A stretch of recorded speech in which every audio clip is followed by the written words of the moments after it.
रहे हैं, minority terrorist कहा जा रहा है। हमारा लोकतांत्रिक देश है तो प्रोटेस्ट आप नहीं चाहते कि ना हो? आप क्या चाहते हैं? मतलब आप चाहते हैं हमारे देश में कोई प्रोटेस्ट ना हो?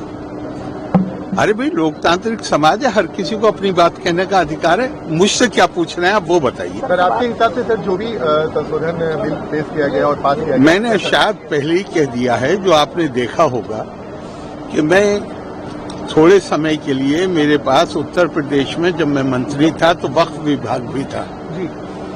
सारे मतलब पूरे वक्त उन्हीं लोगों से मिलना होता था जिनके मुकदमे चल रहे थे आपस में, चूंकि प्रॉपर्टी का मामला है और पुराना फैसला है कि वक्फ काहे के लिए है। मैं आपसे पूछ रहा हूँ, वक्फ काहे के लिए? मैं अपनी प्रॉपर्टी को कहता हूं कि ये अब मेरी प्रॉपर्टी नहीं है, ये प्रभु की, अल्लाह की प्रॉपर्टी। तो अल्लाह की प्रॉपर्टी का इस्तेमाल किसके लिए हो, किस कामों के लिए होना चाहिए? आपसे पूछ रहा हूं, किस काम के लिए होना चाहिए? धर्मार्थ के लिए, जन कल्याण के लिए, गरीब आदमी को फायदा पहुंचाने के लिए। पटना में कितने वक्फ हैं? कौन सा वक्फ कौन सा हॉस्पिटल चला रहा है, उसका नाम बताइए मुझे। कोई अनाथालय चला रहा है वक्फ, कोई बड़ा अनाथालय।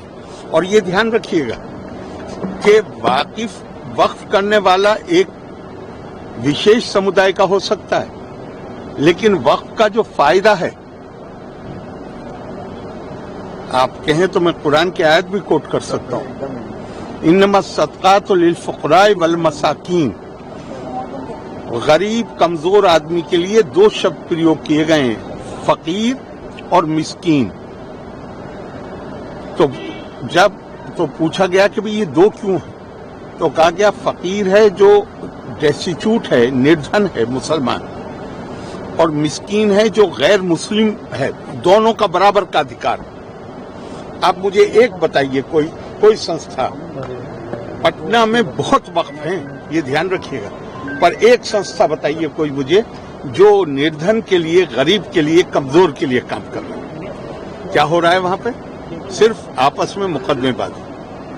वक्फ अलल औलाद को तो कानूनी तौर पे गैर इस्लामी जो मैं प्रॉपर्टी कह रहा हूं, मैं कहता रहा हूं कि ये अल्लाह की है, लेकिन फायदा मेरी औलाद उठाएगी, तो इसको तो गैर इस्लामी, सारे मुसलमान मुल्कों में गैर इस्लामी है। हिंदुस्तान में भी प्रिवी काउंसिल ने गैर इस्लामी इसको कहा था कि ये गैर इस्लामी है।